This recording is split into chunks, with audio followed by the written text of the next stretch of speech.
गुरु को हमेशा से ही ब्रह्मा, विष्णु और महेश के समान पूज्य माना गया है। गुरु के बिना एक शिष्य के जीवन का कोई अर्थ नहीं है।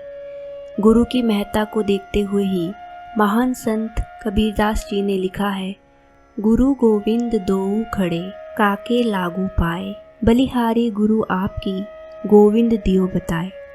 इसका अर्थ है कि जब हमारे सामने गुरु और ईश्वर दोनों खड़े हो तो पहले गुरु के चरणों में अपना सर झुकाना चाहिए, क्योंकि गुरु ने ही हमें भगवान के पास पहुंचने का ज्ञान दिया है। सनातन संस्कृति में गुरु को देवता के समान माना गया है। हर वर्ष आषाढ़ शुक्ल पूर्णिमा को गुरु पूर्णिमा मनाई जाती है। महर्षि वेदव्यास का जन्म आषाढ़ पूर्णिमा को लगभग 3000 ईसा पूर्व में हुआ था। उन्हीं के सम्मान में हम हर वर्ष गुरु पूर्णिमा मनाते हैं।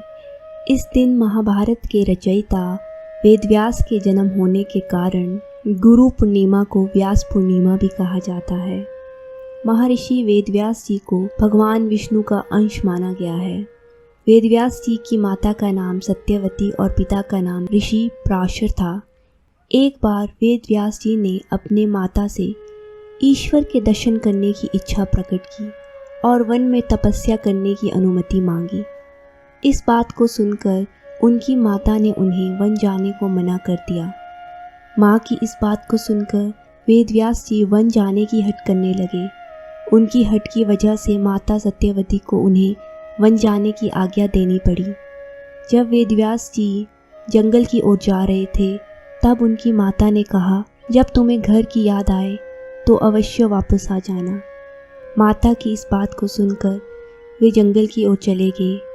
वन जाकर वेदव्यास जी ने कठोर तपस्या की।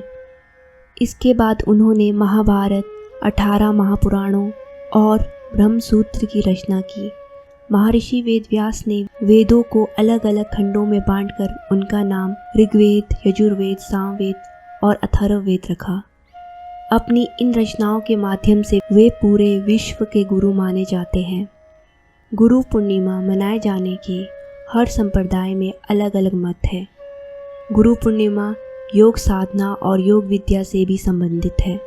गुरु पूर्णिमा को ही शिव जी आदि गुरु अर्थात धरती के प्रथम गुरु बने। आज से करीब 15,000 वर्ष पहले हिमालय में एक योगी का उदय हुआ। उनके बारे में किसी को कुछ पता नहीं था, पर ये योगी और कोई नहीं, साक्षात भगवान शिव थे। उन्हें देखकर लगता था कि वे सांस भी नहीं ले रहे होंगे, परंतु कभी कभी उनकी आंखों से परम आनंद के आंसू ज़रूर बहा करते थे। लोगों को इसका कुछ कारण समझ नहीं आता था।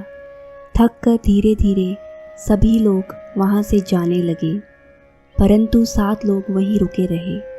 जब भगवान शिव ने आंखें खोली तो उन 7 लोगों ने जानना चाहा कि वे भी परम आनंद कैसे प्राप्त करें, पर भगवान शिव ने उन्हें कहा कि तुम सब इस अनुभव के लिए अभी तैयार नहीं हो।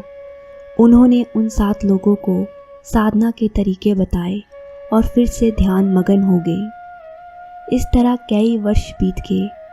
84 वर्षों की साधना के बाद ग्रीष्म संक्रांति में योगी रूपी शिव ने उन 7 व्यक्तियों को देखा तो पाया कि अब वे सब ज्ञान प्राप्ति के लिए तैयार है और भगवान शिव ने उन्हें योग विज्ञान प्रदान किया।